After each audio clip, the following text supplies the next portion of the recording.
दोस्तों नमस्कार। आज हम फिर एनालिसिस करेंगे मध्य खाड़ी के देशों में जारी उस वार का, क्योंकि ईरान पर हमले से जिसकी शुरुआत हुई थी और वो बढ़ते बढ़ते उसका विस्तार हो गया। लेकिन ये कैसे हुआ? 6 महीने पहले जब इजराइल ने हमें ईरान पर हमला किया था और उसके बाद में बीच में हस्तक्षेप करते हुए पहले शांति की अपील की, फिर अमेरिका ने खुद उसके परमाणु ठिकानों पर हमले दावे करते हुए उनको ध्वस्त करने का दावा किया। यानी कि वो उन्होंने कहा कि हमने उनके परमाणु ठिकानों को ध्वस्त कर दिया है। उसके बाद में 6 महीने तक अमेरिकी राष्ट्रपति केवल क्या बात करते रहे, ईरान क्या तैयारी करते रहे, इस बारे में हम आपसे विस्तार से चर्चा करेंगे। और आज उस सारी चीज़ों की, ट्रंप के बड़बोलेपन के और ईरान की गुपचुप तैयारियों के बारे में चर्चा करेंगे, जिसका खामियाजा आज पूरी दुनिया के देश भुगत रहे हैं। दोस्तों, दोपहर मेट्रो डिजिटल टीवी के लिए मैं राजेश सरोठिया। अब हम इस चर्चा की सिलसिलेवार शुरुआत करते हैं। मैं जहाँ तक आपको, अगर आप थोड़ा 6 महीने पहले पीछे ले जाऊँ, जब अमेरिका और इजराइल ने ईरान पर हमला किया था, तो वो ये सोचकर, ख़ास तौर से अमेरिका ये सोच के निश्चिंत हो गया था क्या हमने ईरान के परमाणु ठिकानों को नष्ट कर दिया है। लेकिन ईरान को पता था कि उसके कोई भी परमाणु कार्यक्रम जो है वो बाधित नहीं हुए हैं, और उसने ये भी साफ कर दिया था बीच में कि वो उसका उपयोग केवल अपने ऊर्जा उत्पादन के मामले में खर्च करेगा, ना कि परमाणु बम बनाने के बारे में। लेकिन अब ईरान को ये पता था कि अमेरिका और इजराइल उसके ऊपर फिर भी पलटवार करेंगे, इसलिए उसके जो सुप्रीमो लीडर हैं मजहबी आयतुल्लाह अली खमेनी, जो दुनिया में नहीं है, उन्होंने 6 महीने पहले ही वहाँ की सेना, IRGC commando, Islamic revolutionary guard corps, इन सबको साफ दिशा निर्देश दे दिए थे कि 6 महीने बाद जब संभावित युद्ध हुआ तो हमें उसके पलटवार के रूप में क्या तैयारी करना है। और मुझे लगता है कि अब इस बात की पुष्टि अभी होना बाकी है, लेकिन इस बात की आशंका भली भांति कर रही है कि ईरान ने अपने ऊपर अमेरिका और इजराइल के हमले होने के बाद इजराइल खाड़ी की उन देशों में जहाँ के उनके सैन्य ठिकाने हैं, उनको कहाँ किस किस तरह से निस्तारभूत करना है और अमेरिका को किस तरह से नुकसान पहुँचाना है, इसकी पूरी योजना तैयार कर ली थी। बल्कि यह खाका भी तैयार कर लिया था कि जो खाड़ी देश अमेरिका को सैन्य ठिकाने मुहैया करा के अपनी सुरक्षा गारंटी ले रहा है, जिसने अपना काफ़ी सोना और कैश अमेरिकी बैंकों में जमा कर रखा है, अरबों खरबों डॉलर का, ट्रिलियन डॉलर्स का कहिए, बल्कि तो मतलब जितनी भारत की इकोनॉमी है उससे भी ज़्यादा पैसा इन खाड़ी के मुल्कों ने अमेरिका में रिज़र्व के रूप में रखा हुआ है, और उसके बदले में अमेरिका से उसने सुरक्षा गारंटी ली थी। लेकिन ईरान ने अपने इरादे बहुत तय कर लिए थे कि अगर हमला हुआ तो वो न सिर्फ अमेरिकी सैन्य ठिकानों को भी निशाना बनाएंगे, बल्कि उनकी मददगार इन खाड़ी देशों के मुल्कों की अर्थव्यवस्था को भी तहस नहस करेंगे, चाहे वो उनके बैंकिंग सेक्टर के संस्थान हों या उनकी जो है तेल गैस की जो इनकी USP है उसको हम किस तरह से बर्बाद करें। इसलिए उसने हरमुज की खाड़ी जो 33 किलोमीटर चौड़ी है मात्र, उसको अपना मुख्य हथियार बनाया और तेल की आवाजाही उसने रोक दी। सोचिए कि ये कितनी, ईरान पूरी तरह से तैयारी कर रहा था, और मुझे जिस तरह की सूचनाएं आ रही हैं मेरे पास कि उसने चीन से डेकॉयज भी खरीदे थे। डेकॉयज मैंने हवा भरे गुब्बारे नुमा ऐसे गुब्बारे जो उनको कि tank, defence system, missile defence system, missiles, drone या जो भी हमले में इस्तेमाल होते हैं, उनको जो है उनको हवा भर के रखा हुआ था, और इससे कोई भी सेटेलाइट और सारा जो अमेरिका का जो खोजी सिस्टम है या हमला करने वाला सिस्टम है, वो उनको असली समझ के उन पर हमला करेगा। और वो हुआ भी है, क्योंकि ईरान ने पहले जो पलटवार किया, जो खेमनेई ने अपनी मौत के पहले आदेश दिया था, पलटवार किया, लेकिन वो उसने पुराने अस्त्रों का, पुरानी मिसाइलों का इस्तेमाल किया और अमेरिका और इजराइल के बहुत लाखों करोड़ की जो मिसाइलें हैं, इंटरसेप्टर्स हैं, उनको उन्होंने इन जो है नकली अपने मिसाइलों और टैंकर्स को तबाह करवा के, और वो खुश हो गए अपने आप में। और इधर ये सारी चीज़ें होती हैं। और अब ईरान ने असली पलटवार शुरू किया और उसने अमेरिकी सारे सैन्य ठिकानों को नुकसान पहुंचाने के साथ ही उसके जो सबसे बड़े युद्धवाहक जलपोत जो है, जो विमान वाहक जलपोत हैं अब्राहम लिंकन, उसको हरमुज की खाड़ी के पास होने से काफ़ी दूर उसको खदेड़ दिया। उस पर भी उसने हमला किया। अब वो जो है ओमान से लेके दुबई, अरब, कतर, बहरीन, सब जगह निशाने कर रहा है। इजराइल पर भी पलटवार कर रहा है।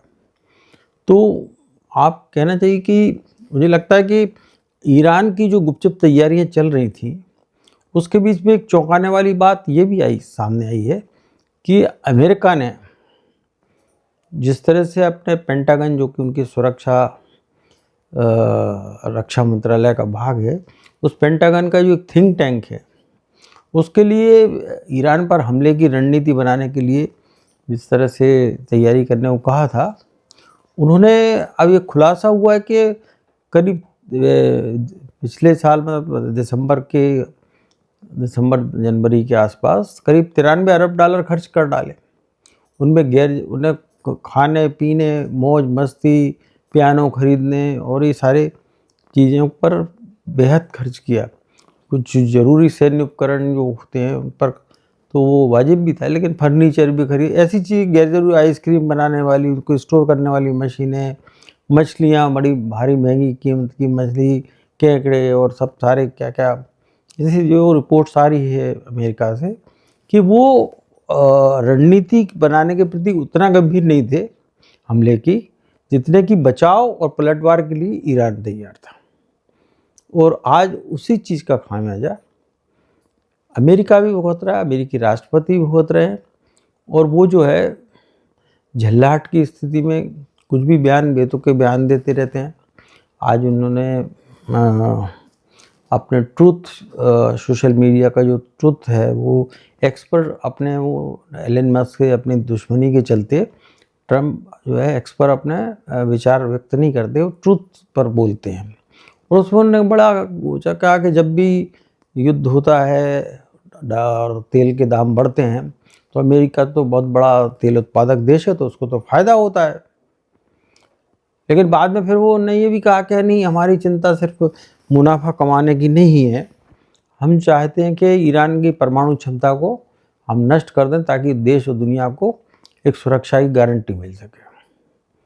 अब बार बार आप जो परमाणु बम का खतरा है क्योंकि दुनिया और मिडिल ईस्ट को, आपको किसने कहा कि भाई इनके पास ये इनसे हमें खतरा है?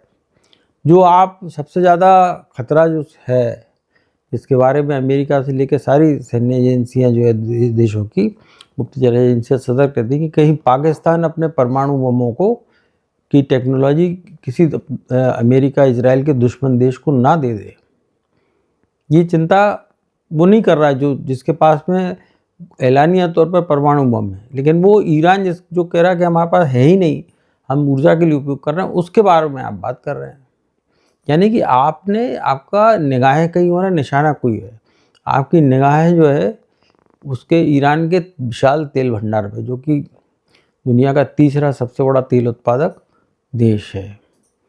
तो अमेरिका ने वेनेजुएला में जो किया, जाहिर तौर पे उनका जो उनका तेल तो अमेरिका को बहुत फ़ायदा आ रहा है, क्योंकि अमेरिका ने जब पहले सेकेंड वर्ल्ड वार के पहले कनाडा या दूसरे पड़ोस के मुल्कों से जो तेल लेता था, क्रूड ऑयल, वो भारी होता था। तो अमेरिका की जो रिफाइनरीज है वो भारी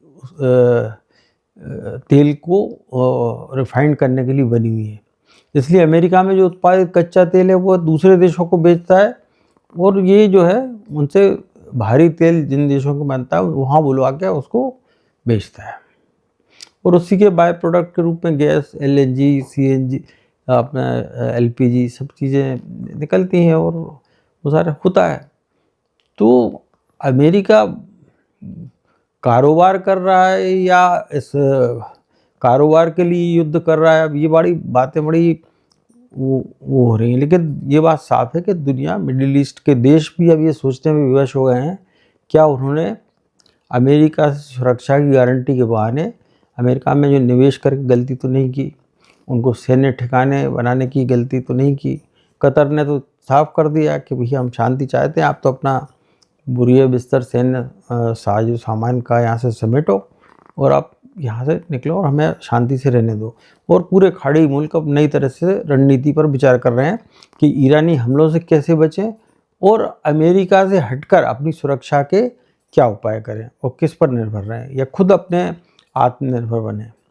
तो एक तो ये रही बात। अब भारत जैसे देश की हम बात करें तो भारत में अभी तक जो भारत के जो सरकार के रणनीतिकार हैं, प्रधानमंत्री नरेंद्र मोदी से लेकर उनके तमाम जो वाणिज्यिक मंत्रालय है, आपका पेट्रोलियम और नेचुरल गैस मंत्रालय है, विदेश मंत्रालय, सब अपने अपने स्तर पर एक बहुत ही संतुलित और संयमित अंदाज में बातें कर रहे हैं। जिससे विदेश मंत्री अब मोदी की बात करें तो वैश्विक तनाव घटाने के लिए बात कर रहे हैं। वो ईरान को भी समझा रहे हैं कि आप शांत रहें, अमेरिका से भी अपील कर रहे हैं, इजराइल से भी कि आप इस युद्ध को रोकने के लिए संवाद के रास्ते खोजिए। यही बात रूस भी बोल रहा है।